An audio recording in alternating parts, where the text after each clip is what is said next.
Hey, ladies and gentlemen, Mr. Star here with you again, guys. We are going to be wrapping up Chapter 8 today, finishing up political geography, looking at key issues 3 and 4. And the two big questions that we have are, why do states face threats? And why do states have distinctive geographic structures? All right, so let's take a look at what we've got here. We're starting off with why states would cooperate with each other. And so when we talk about the cooperation that we see, a lot of global organizations were created after World War II. And a lot of that becomes regional alliances that help basically in the case of defense, specifically during the Cold War period. After World War II, we had the world kind of divided between countries backing the United States and countries backing the Soviet Union at that time. And so we saw that defense purpose really used for a big one.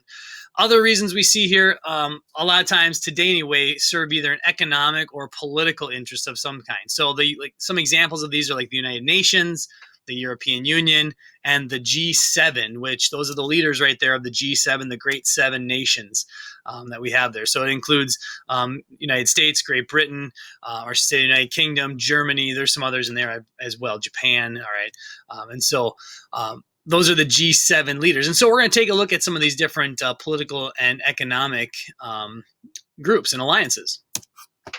The first one, and probably the major one here, is the United Nations. And when we talk about the United Nations, this was created again after World War II. At that time, there's about 51 states that were part of the United Nations. Today, there's 193 member states. When we talk about the goals, they have all kinds of goals. Their goals are pretty ranging and wide, but mainly the main goal is to keep peace throughout the world, develop relationships among nations and among states around the globe, help the global living conditions, and provide a forum for global discourse. It's a place for nations and countries to come together to discuss problems and hopefully come to a diplomatic solution to them. They also have kind of two portions of it. They have the Security Council and the General Assembly. All right. When we talk about the Security Council, there are certain permanent members that are always countries that are always on the Security Council. We have the United States, the United Kingdom, China, Russia, and France. There's also then 10 rotating spots here of the Security Council. And so 10 different countries, member states rotate in and out for a year or two, and then they rotate out again. But those permanent members always stay there. And that's one of the reasons why those permanent members tend to have a lot of the peacekeeping groups that supply troops for Security Council actions. Okay. Here's the headquarters here of the United Nations, headquartered in New York City. And the United Nations is kind of something that came about, like we said, after World War II. Something else that came about after World War II is something called NATO. This is the North Atlantic Treaty Organization, and from time to time you can see some of this is really a political and defensive alliance here. But over time, from 1980 to 2013, you can see how it's changed a little bit. The green states or green countries there were part of NATO. The purplish countries there on the left were part of the Warsaw Pact, which was the Soviet-led group. The green ones are the U.S. and Democratic-led group here. And so you can see today that there are some countries that are still a part of NATO. In fact, the United States is still a part of NATO as well, even though the Warsaw Pact no longer exists. Here's some other ways we look at states cooperating with each other. We have the Organization on Security and Cooperation in Europe, and they work together. It's the U.S., Canada, and Europe working together basically to promote peace throughout Europe. We have the Organization of American States, which again is a Western Hemisphere countries belong to this, and it's social, cultural, political, economic cooperation basically between all of them. We have the African Union, and all countries of Africa are a part of this. It helps to promote economic growth and stability in that region. And then we have the Commonwealth, and that is the United Kingdom and the former British colonies. There's 52 states that make up the British Commonwealth, and it is, again, an economic and cultural cooperation. And so we have a map here of the British Commonwealth all throughout the world here. The orange ones are countries that have kind of left the British Commonwealth. But again, these are nations that at one point were colonies of Great Britain. But they are still kind of in this kind of loose economic and political cooperation with Great Britain or the United Kingdom still today. When we talk about some of the different regimes, this is what we talked a little bit about democracy or democratic led a little bit ago. And when we talk about the different national government types, we really have three major ones: democracy, autocracy, and anocracy.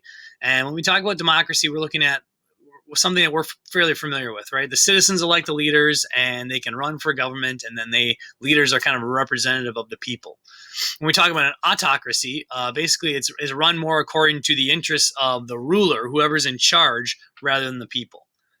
All right. And then anocracy is mixing both democracy and autocracy together. And so you can kind of see since 2017 where we see democracy, anocracy, and autocracy around the globe, right? A lot of anocracy in Africa and a lot of autocracy still in Asia. Right? Most other places we see tend to follow democracy in some way. And then here's our trends throughout the years. You can see right around 1990, we saw a drastic change in democracies and autocracies, and we've seen that major trend kind of continue. The dropping of autocracies and the rise of democracies during the 1990s and beyond. When we talk about states and we talk about internally dividing those states, we can kind of look to a local level as well. And we've talked about this quite a bit since we've been talking about political geography, the idea that we misuse the term state in the United States. Our states like Minnesota, Wisconsin, they are not technically states, right? States is the term for kind of a politically sovereign unit, and we are not politically sovereign. The United States has to make all the federal and international agreements. Minnesota can't make a peace treaty with North Korea, right? And so when we look at the internal division, there's kind of two ways that we typically see internal division. We have unitary states and federal states.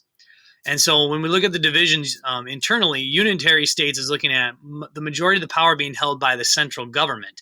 And we see this a lot in nation states. Specifically, we've seen it a lot in European countries as well, that they tend to be unitary states where the central government is kind of more powerful than the rest of the country or the units of the division here.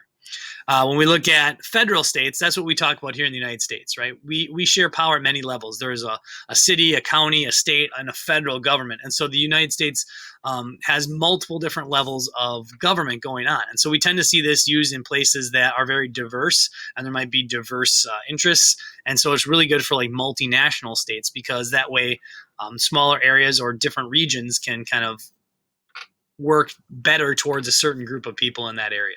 All right, and so that's what our states are, is in these idea, kind of these internal divisions. And so when we look at different various internal divisions around the globe, we know that Canada uses provinces and territories. Germany uses, I believe, states as well. We can see we've got territories and provinces again in Australia, and so on and so forth. All right, some of them use the term state. Most of them are using the term province or territory, right? But not all of them.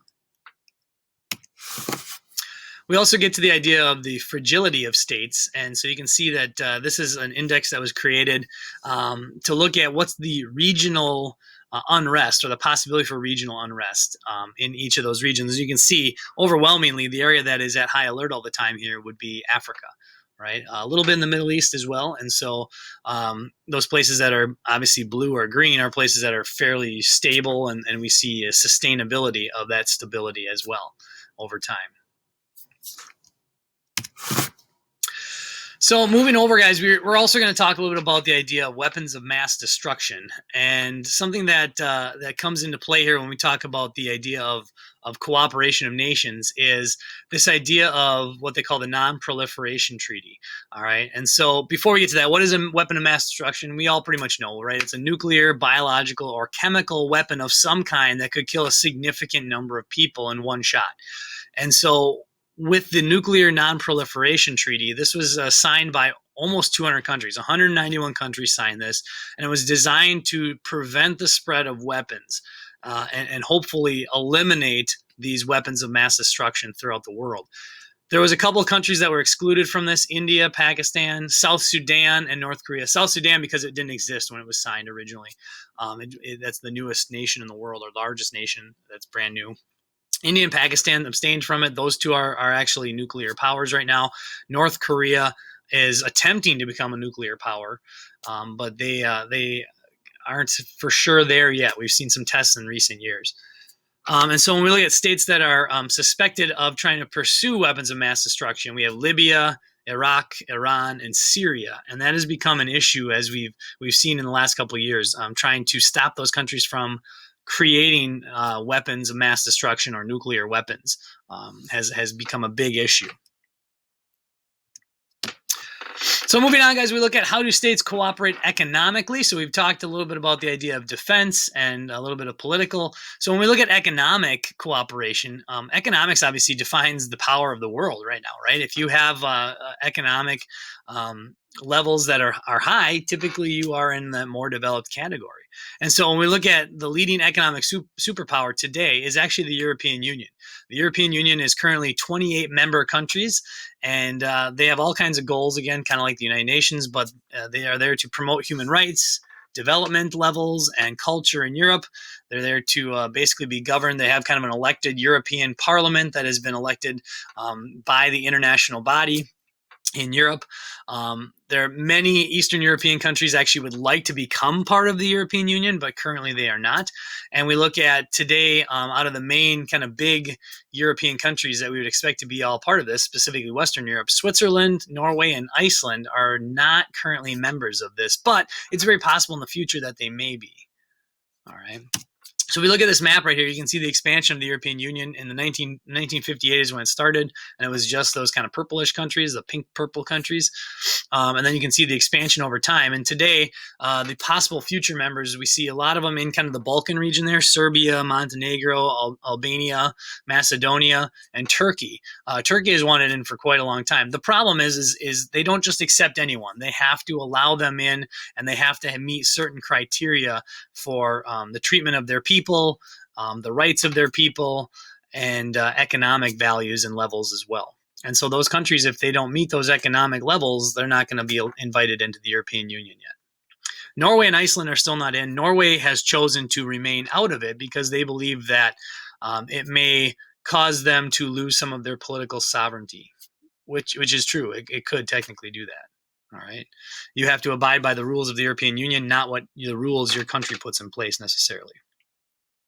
Some of the benefits, though, of looking at the European Union is they now have a one kind of currency throughout all those countries that they are using. It's called the euro. They are also allowed to basically go through those areas without passports. If you have an EU passport, you automatically get stamped and you go right through to the next European Union country if you're going from one to another.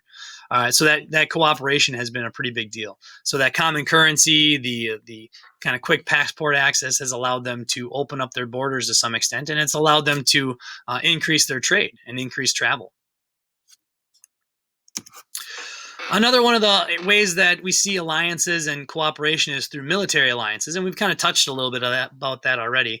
Military alliances resulted really from the Cold War. After World War II, we look at tensions between the United States and the Soviet Union, and that led to trying to create a balance of power between the two of them. We already mentioned a little bit about NATO earlier, the North Atlantic Treaty Organization, which was led by the United States. 16 other democratic nations were a part of it. We also then talked a little bit about the Warsaw Pact, which was led by the Soviet Union, and they kind of created a level of buffer state between them and the rest of NATO at that time, trying to prevent some kind of invasion. And of course, the two major powers here, the United States and Soviet Union, both of them had nuclear weapons, and so that kind of acted as a deterrent for going to war. And so again, here is your NATO. Eventually, so all those light green countries on the Eastern European front there, those were all kind of the buffer zone that we talked about that the Soviet Union was trying to create between them and the rest of NATO. All right.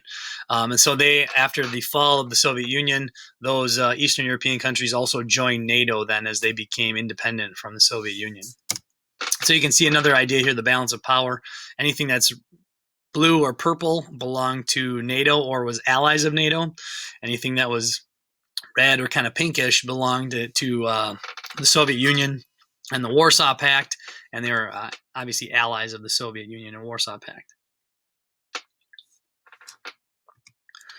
Something that we look at with the economic cooperation is this idea of terrorism today and how terrorism kind of counteracts state cooperation. And so when we talk about terrorism, we know that this is the use of violence to intimidate or coerce a group of people.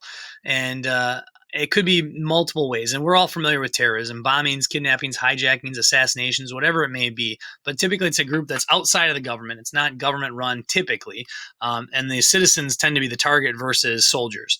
And so we talk about what is the difference between terrorism and acts of war, it can be a very fine line, right? Because if you have a group that is committing terrorist threats and terrorist actions, well, it may be an act of war. The problem is then who are you declaring war against? Right? An organization, a terrorist group, not a country, not a nation necessarily. And so that creates problems. If we look at this map here, we look at the areas that around the world that we see the highest threats of terrorism. And again, we see a lot of them in kind of South Asia, Southeast Asia a little bit, some throughout Africa as well. But the United States isn't exempt either. And we know that from things that have happened in our past, obviously. So when terrorism has been used against the United States, there's been obviously some big ones. We talk about most of the attacks actually occurring outside the U.S. at like U.S. embassies and naval ships and things like that. But the ones that have actually been occurred on U.S. soil or American soil here, we look at in 1993, there was the World Trade Center bombings. It was a car bombing inside the World Trade Center. In 1995, the Oklahoma City bombing. Those are both domestic terrorists. They were people that actually lived in the United States that were upset about the government or upset about something going on. But then we look at 2001 and the 9/11 attacks on New York City, on Washington, D.C., and then the plane that went down in Pennsylvania that was intended for the White House. All right, so the World Trade Center was targeted in New York City, the Pentagon in D.C., and like I said, one of the planes went down. The people inside the plane brought it down in order to stop it from attacking the White House, basically. But about 3,000 people were killed on 9/11 in the United States, and we know that that was carried out by foreign terrorists, the group called Al-Qaeda.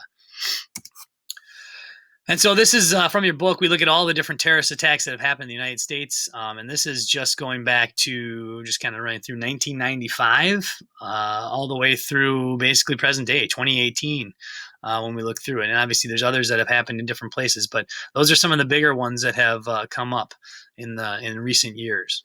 And they're not always foreign attacks. Like I said, a lot of times, a lot of terrorism is done domestically. It's done by people who have some kind of extreme religious belief or someone who is fed up with the government and wants to see change a lot of times. Here's some of the terrorist attacks in other parts of the world around the globe here. And again, this is where we've seen at least 100 people die. And you can see anything that's red is Al-Qaeda or any of the Al-Qaeda affiliates. Yellow or orange is the Islamic State and its affiliates, so ISIS. And then the purple one is other groups. Okay, so nowhere in the world is really safe from terrorism, as you can see. So we go a little bit more in depth here on who is Al-Qaeda. This is the group that, again, they were responsible for the terrorist attacks on 9/11. They were formed by their leader, the man in the lower left picture there on the left, Osama bin Laden in 1990. And obviously he opposed most of the influence of the Middle East. We talk about culture and the spread of culture and Western culture. Well, he opposed all of that. He didn't want any American or Western culture influence in the Middle East. And so he called on what he called a jihad, which a lot of times gets misconstrued as holy war. That's not actually what it means. But in this term, they're talking about it as holy war. Usually it means the defense of your faith when you talk about Islam. But he called it a holy war against all the foreign invaders. And so he specifically targeted the United States and the United States support for Saudi Arabia and Israel in the Middle East. And so that led to a military presence, and the United States had a military presence after the first Gulf War, which eventually, obviously, we know we have a second Gulf War as well, and that's where we take out Saddam Hussein. So the United States has been present in the Middle East for a long time. Al-Qaeda, though, is this global network of independent operatives who are all terrorist trained. They all have similar methods of carrying out these attacks. And so that's led to problems. If you take a look, Al-Qaeda has been everywhere. They've operated all throughout the world.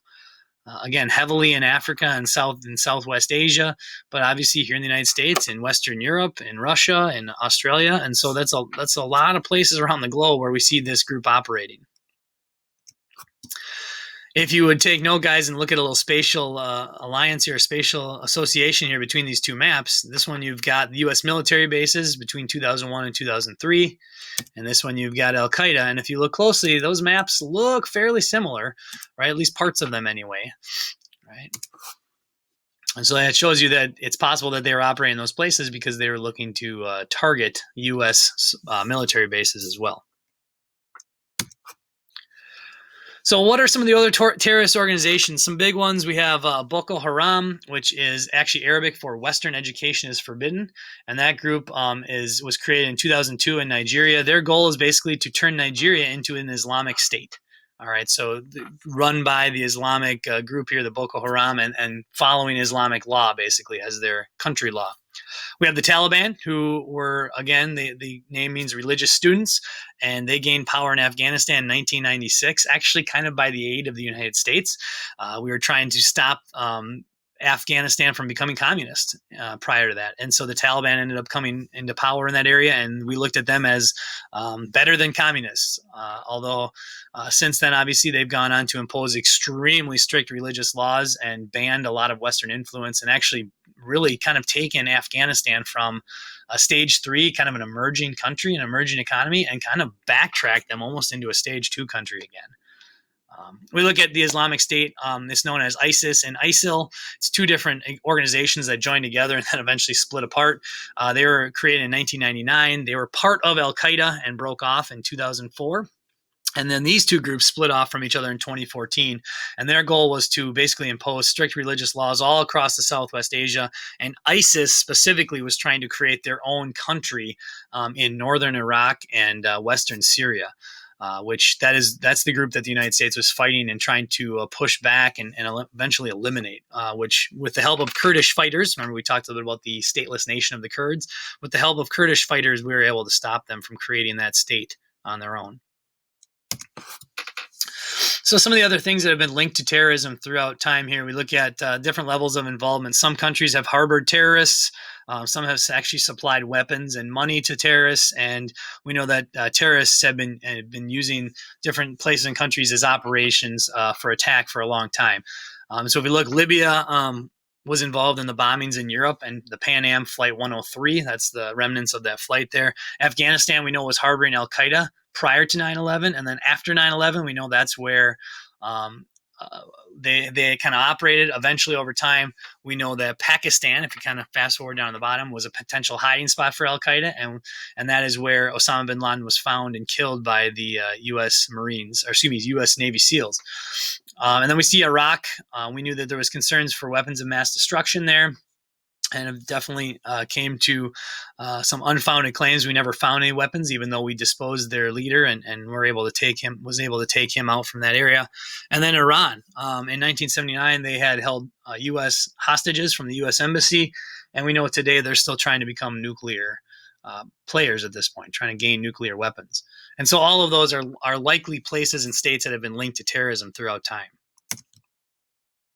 Here's your deaths for terrorism. You can see the rest of the world. You got Iraq, Afghanistan, and Nigeria play very highly there because there's a lot of terrorist activity going on in those countries.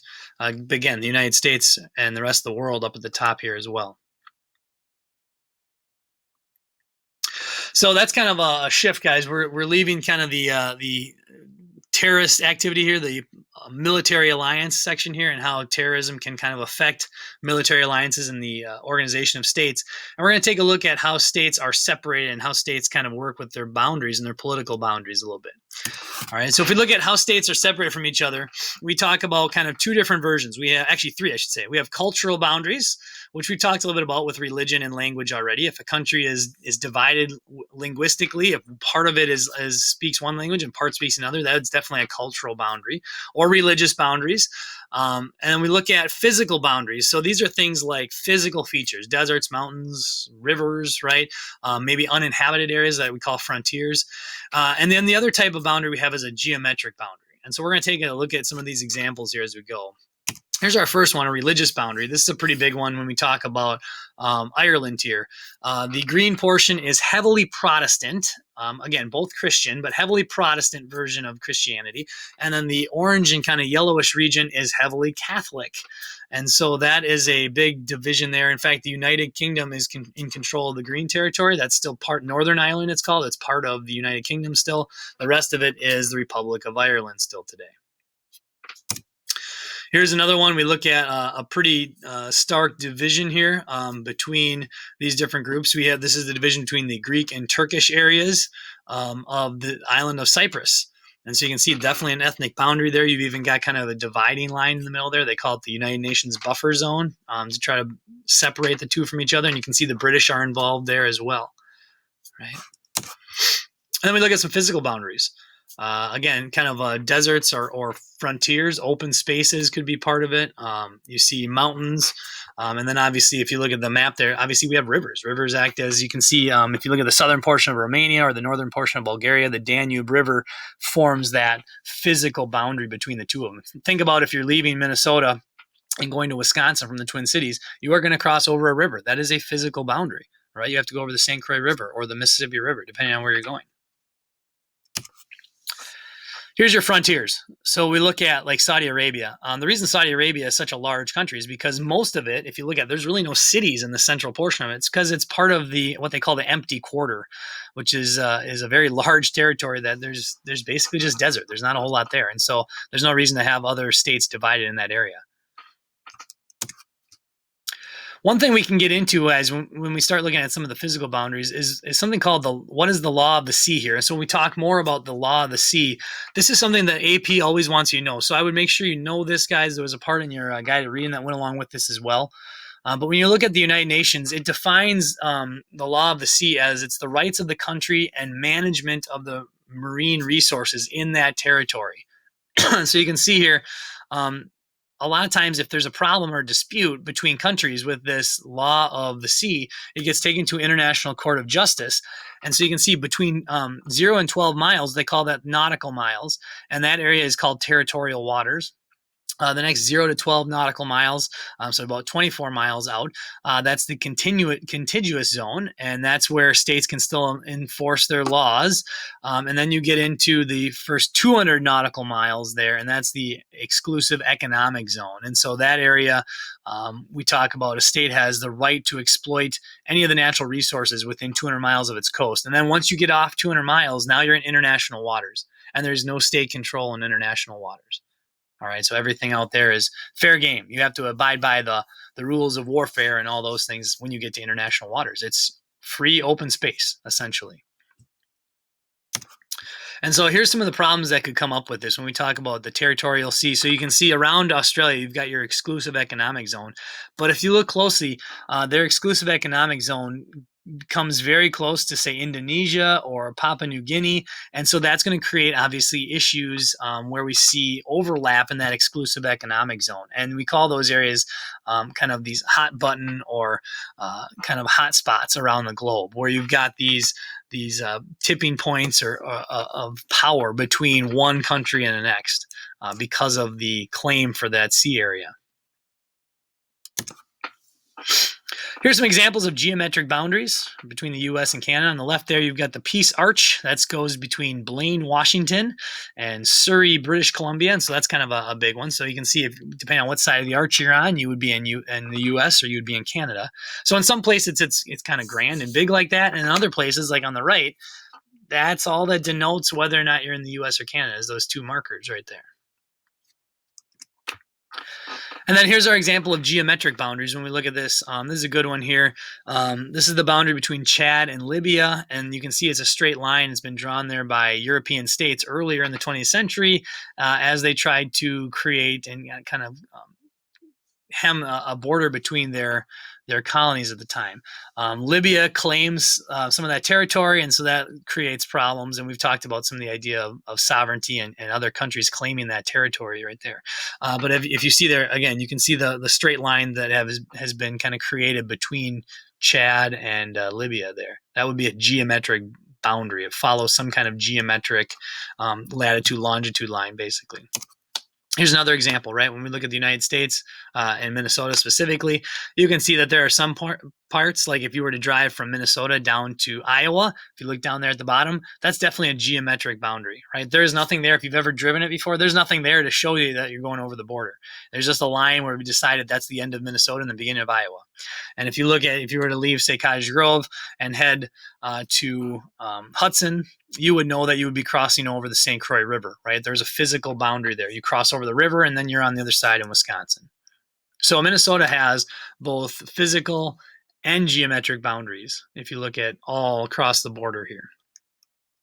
Here's another geometric boundary. This is the four corners. And so this is, if you stand in that spot by Utah, Colorado, New Mexico, and Arizona, you could technically be in 4 states at one time. And again, there is no physical boundary there. It's just a geometric boundary, a man-made boundary that we put there. One place that we look at as kind of creating issues when we talk about states and sovereignty are the polar regions. We look at the South and North Pole here. Antarctica is the only landmass that doesn't have an established state or country that owns it. There are some claims to that territory. Some of those claims are actually conflicting. And when we look at it, none of the claims are recognized by the United States or Russia. But there was a treaty in 1959 called the Antarctic Treaty that allowed research stations to be built on Antarctica so they could do research there. But it did not allow any military bases to be built there. So no conquest of that land. The North Pole, kind of similar. Really, the law of the sea comes into play there because there's not a whole lot of land mass in the North Pole. But we look at the treaty in 2009 had allowed some different claims to be made up until that point. And we look at there's been a large potential up there for resources, oil and natural gas, and possibly drilling for those things. The United States does have some claims in the North Pole, around Alaska. But a lot of the claims are disputed. And if you take a close look here at the polar regions, you can kind of see what we're talking about as some of these being in dispute. Now, when we look at Antarctica, anything that is claimed by Australia or New Zealand or Argentina, it's because they're the closest country to that. And so they've claimed that territory sort of. And that's why you can see the arrows on the outside of the map there pointing towards those, right? But again, there's other countries there that have nothing to do with it, right? France and Norway and the United Kingdom, right, that also claim territory there. If you look at the North Pole, again, the law of the sea comes into play because there's not a whole lot of land mass up there. But you can see where the United States has some claim, Canada, Greenland, which is actually controlled by Denmark. Norway has some claim. Russia has quite a bit of claim as well. And so we talk about the state shapes. There are basically 6 different types of shapes that we need to kind of talk about here. And the shape of a state kind of impacts the state itself. And so we talk about communication and borders and administration and how a country can be united based on its shape, or maybe divided because of its shape. All right, so when we talk about the first one, compact is the first type of shape here. And that's usually a very small country. It's compact. Usually there's fairly easy communication from one side to another. They're able to administer laws and do everything fairly quickly because it's a small country.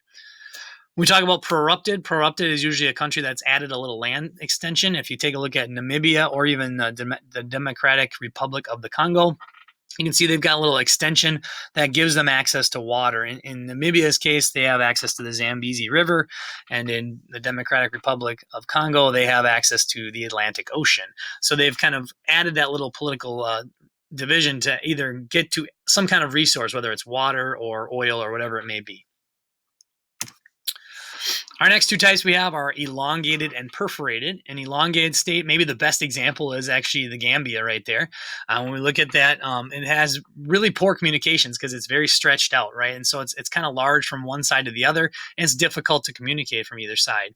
So if you want to think of other ones, think of like Chile. Very, very long country. And so that makes communication much, much tougher than it would be if we're compacted. And we also look at there's a lot of isolation in some of these countries like this because the far west is very much isolated from the far east when we talk about the size of this country. The Gambia actually follows the Gambian River right there, as you can see, along the way. And we also talk about perforated. Perforated countries are a country that's completely surrounded by a smaller state. All right, or surrounds, a smaller state. So the perforated country here is South Africa. And so we look at it as being perforated by Lesotho and also Eswatini. All right, and so those 2 countries are are basically in the middle, although Eswatini isn't completely surrounded, but Lesotho definitely is. You can see that that's what it's like, a perforation, like someone took a piece out of South Africa for that other country. Our last two that we're looking at here, guys, for when we talk about different shapes of states here, we talk about fragmented states, and those are states that are not completely together. They're separated by some kind of either other territory or water. And when we look at the map of Africa, where you can see all of our examples have been, Angola is definitely a good example here. You've got the major piece of Angola here, and then if you look in the northwest corner up there, it's separated by the DRC, right, Democratic Republic of Congo, because they were given that extension to get to the Atlantic Ocean right there, right? So there's a little piece of Angola up there. They call it Cabinda, all right, which is separated from the rest of the state. There's other states and other countries that are like that as well. Actually, one of them is Russia. Russia has a little piece that's on the Baltic Sea to give them a warm water port for part of the year. If we look at landlocked as your last one, it's not necessarily the shape, but the idea that those countries are literally locked inside of other countries. They don't have any direct access to the sea, and that can create problems, trade problems, transportation problems. They have to make sure that they have good relations with the countries around them so that they have access to whatever water routes that they need. So wrapping up, guys, one big thing that kind of pops up at the end is talking about the redrawing of legislative boundaries. And this really comes into play more with the United States than anything else, but other countries too. But when we talk about this, we have a big question of what is gerrymandering?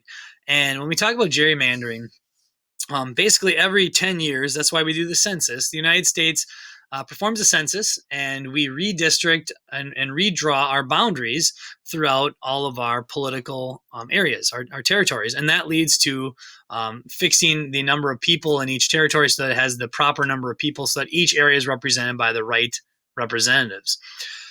And so when we look at that, the gerrymandering term is basically when you take and redraw these legislative boundaries to benefit one specific party, specifically the party that's in power at the time.